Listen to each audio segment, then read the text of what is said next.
നിങ്ങളുടെ മനസ്സിൽ വലിയൊരു ബിസിനസ് ഐഡിയ ഉണ്ട്, പക്ഷെ ആ ബിസിനസ് ഓൾറെഡി മാർക്കറ്റിൽ വേറെ ആളുകൾ ചെയ്യുന്നുണ്ട് എന്ന പേടി ഉണ്ടെങ്കിൽ ഈ വീഡിയോ ഒന്ന് കണ്ടു നോക്കുക. ദിസ് ഈസ് ഡേ 2 ഓഫ് കുട്ടി സ്റ്റോറി ചലഞ്ച്. 2019 കിയ മോട്ടോഴ്സ് ഇന്ത്യയിലേക്ക് വരുന്ന സമയത്ത് ഒന്ന് ആലോചിച്ച് നോക്കൂ. ഇവിടെ ഹ്യൂണ്ടൈ ഉണ്ട്, ടാറ്റ ഉണ്ട്, മഹീന്ദ്ര ഉണ്ട്, ഇതുപോലുള്ള സക്സസ്ഫുൾ ആയിട്ടുള്ള കമ്പനികൾ എല്ലാ സെഗ്മെന്റിലുണ്ട്.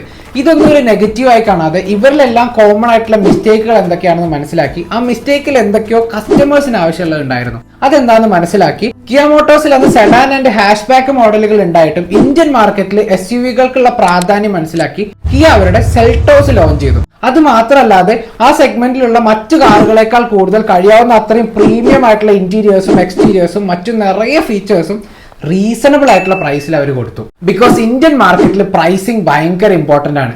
അതുകൊണ്ട് തന്നെ അപ്പോൾ ഡോമിനന്റ് ആയിട്ടുള്ള സുസുക്കി ബ്രസ, ഹ്യൂണ്ടൈ ക്രെറ്റ ആ കാറുകളേക്കാൾ കൂടുതൽ സെല് ചെയ്യാനും ഇന്ത്യൻ മാർക്കറ്റിൽ ഇവരുടേതായുള്ള ഒരു ബ്രാൻഡ് ക്രിയേറ്റ് ചെയ്യാനും ഇവർക്ക് സാധിച്ചു. അതിനുശേഷം ഇവരുടെ ഒരു ആഗ്രഹമായിരുന്നു എല്ലാ കാറുകൾക്കും